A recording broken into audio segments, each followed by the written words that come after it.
Hi hello. അപ്പോൾ ഏതൊരു business തുടങ്ങുമ്പോഴും എല്ലാവരും ആകെ ചിന്തിച്ച് തല പോകിക്കുന്നത് ക്യാപിറ്റൽ വേണം, ഇൻവെസ്റ്റ്മെൻറ്റ് വേണം എന്നുള്ള. പക്ഷെ ഞാൻ പറയുന്നു, നിങ്ങൾ ഇന്ന് മോഡേൺ വേൾഡിൽ നിങ്ങളുടെ ബിസിനസ്സിനെ ക്ലിക്കാക്കാൻ വേണ്ട മാർക്കറ്റിംഗ് സ്കില്ലാണ് നിങ്ങൾ ആദ്യം അറിഞ്ഞിരിക്കേണ്ടത്. കാരണം പണ്ടത്തെ പോലെ ഫ്ലെക്സ് അടിക്കുക, നോട്ടീസ് അടിക്കുക, അതൊക്കെ പോയി. അതടിച്ച് എങ്ങനെയെങ്കിലും വിതരണം ചെയ്താൽ ഓക്കെയാണ്. പക്ഷെ ഇന്നത്തെ കാലത്ത് സ്വന്തമായിട്ട് സ്കില്ലുണ്ടെങ്കിൽ തന്നെയാണ് നിങ്ങൾക്ക് നിങ്ങളുടെ പ്രൊഡക്റ്റിനെ ഈസി ആയിട്ട് മാർക്കറ്റ് ചെയ്യാൻ പറ്റൂ. കാരണം ഇന്നൊരു മോഡേൺ വേൾഡാണ്. AI പോലുള്ള ടെക്നിക്കുകളൊക്കെ വന്ന് ഡിജിറ്റൽ മാർക്കറ്റിംഗ് വേൾഡിൽ പിടിച്ച് നിൽക്കണമെന്നുണ്ടെങ്കിൽ സ്വന്തമായിട്ട് സ്കില്ല് ഡെവലപ്പ് ചെയ്യണം, അല്ലേ?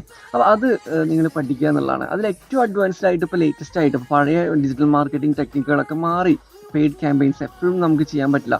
കാരണം പെയ്ഡ് ക്യാമ്പയിൻ ചെയ്ത് കഴിഞ്ഞാൽ നിങ്ങൾക്ക് അറിയാലോ, പെയ്ഡ് ക്യാമ്പയിൻ നമ്മൾ സ്റ്റോപ്പ് ചെയ്ത് കഴിഞ്ഞാൽ പിന്നെ നമ്മുടെ ഓൺലൈൻ പ്രൊഫൈൽസൊക്കെ ഡൗൺ ആവും. ഇതാണ് സിറ്റുവേഷൻ. അതിൽ ഏറ്റവും എഫക്റ്റീവ് ആയിട്ടുള്ള മെത്തേഡ് ഞാൻ എൻ്റെ അടുത്ത് ചോദിക്കുന്നവർക്ക് പറയാറുള്ളത് സീറോ കോസ്റ്റ് മാർക്കറ്റിംഗ് ആണ്. ഇത് നമുക്ക് ഓൺലൈൻ ടെക്നിക്കുകൾ ഉപയോഗിച്ചുകൊണ്ട് തന്നെ വിത്തൗട്ട് എനി കോസ്റ്റ് നമുക്ക് മാർക്കറ്റ് ചെയ്യാൻ പറ്റും.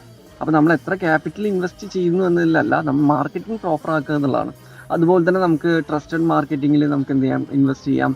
അതുപോലെ ഇതിലൊക്കെ ഈ ഒരു മാർക്കറ്റിംഗ് മെത്തേഡുകൾ കറക്റ്റ് ആണെന്നുണ്ടെങ്കിൽ നമ്മൾ യൂസ് ചെയ്യേണ്ട ഫോർമുലയാണ് SVA ഫോർമുല എന്ന് പറയുന്നത്.